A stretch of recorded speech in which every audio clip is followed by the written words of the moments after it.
Hello. So today we are going to spend the whole day in the hospital with Abhayanandaji. So I thought that let's uh, let's record this Bhagavad Gita class in the hospital itself. Um, Yesterday we had read the third verse of Karma Yoga, where Krishna has started to deliver his views, his teachings on Karma Yoga. So, in doing that, he said that there are two paths. There are two paths which has been propounded from ages. One is those who have already attained self-knowledge, and the other is those who are in the process of attaining self-knowledge. So the people who have already attained self-knowledge, for them it is the path of Jnana Yoga. That is, they can or they always stay in the state of Jnana or knowledge. That is, they can always think of themselves, or they can always perceive about themselves, or feel or realize about themselves as Atman or Brahman or the self or consciousness. So for them there is no karma, there is no actions, there is no rules, because they have already attained that. But for them who are in the process of attaining perfection, attaining self-knowledge, Jnana Yogena Sankhyanam, Karma Yogena Yoginam. So for them who are in the process of attaining yoga, or attaining self-knowledge, or attaining perfection, for them it is karma. So now Krishna is gradually talking about the importance of karma. First of all, he talks about the importance of karma. What is the importance? What is the significance of karma in our life? So, is a fourth, it's a fourth verse, where he says, "Na karmana manarambha naishkarma purusha ashnute." Na karmana manarambha naishkarma purusha ashnute. Nacha sanyasana deva siddhim samadhigacchati. So this is the fourth verse. So before we go into the details of the fourth verse, we'd like to talk about one particular word, which is called actionlessness. Where there is no action, you are free from action. So what does it mean? Free from action, actionlessness. Actionlessness does not mean being idle.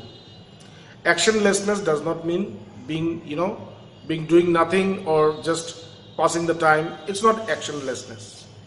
Actionlessness means that state where you will have no need to work. So when does a person do not have any need to work? When he is fulfilled. When a person is completely fulfilled, he is complete, he is fulfilled, that is the time when he doesn't need to do any work. So when does it come? When does that state come? When a person comes to a point where he does not need to work. This point is called self-realization. When he have realized the self, when he have established himself into the state of supreme consciousness, when he identifies himself as supreme consciousness, that is the time when he does not need to work. So this is called Naishkarma, that is actionlessness.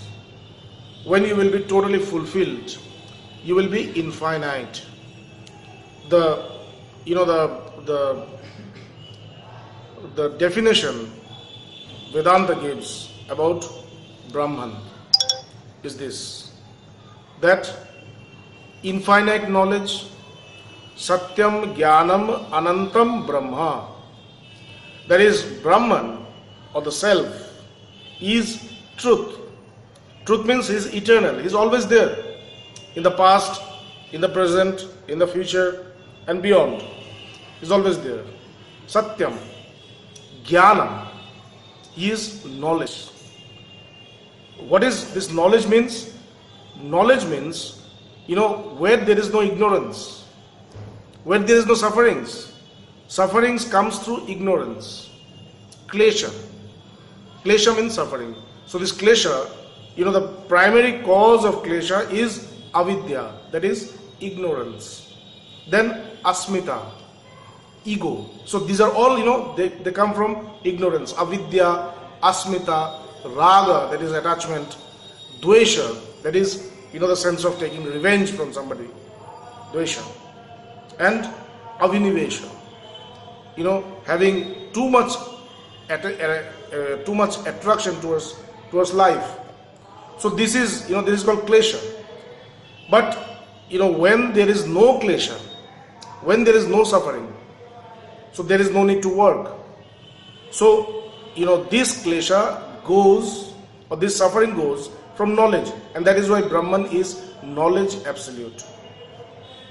Anantam means all the accomplishment that you will have with the knowledge of the Brahman is infinite. You will have infinite peace, you will have infinite bliss, infinite love, infinite knowledge, infinite prosperity. Also in your external world also you will have infinite prosperity. So Satyam, Jnanam, Anantam Brahma, this Brahman is truth, this Brahman is knowledge, this Brahman is infinity, and this. So when a person identifies himself as Brahman, that is the time when he does not need to work. So how do we attain that state of worklessness? Krishna is talking about the significance of work. He is saying, with only work will you attain the state of worklessness. If you spend your time doing nothing, you will never attain that state. If you spend your time only watching different people doing things and just talking about them, gossiping, you are not going to attain that. So to attain that state of actionlessness, you have to go through action. Na karmana manarambha, naishkarma purusha ashnute. When a person can only attain the state of actionlessness only with actions, only with karma. Nahi nacha sanyasana deva siddhim samadhigacchati. Even if you renounce the world, your karmas, your desires, your life, even if you renounce, even if you become a monk or an ascetic, retire in the caves, then also you will never have perfection, you will never have liberation, you will never have that state of complete freedom, complete attainment, absolute attainment. So this is the fourth verse of Bhagavad Gita. Thank you.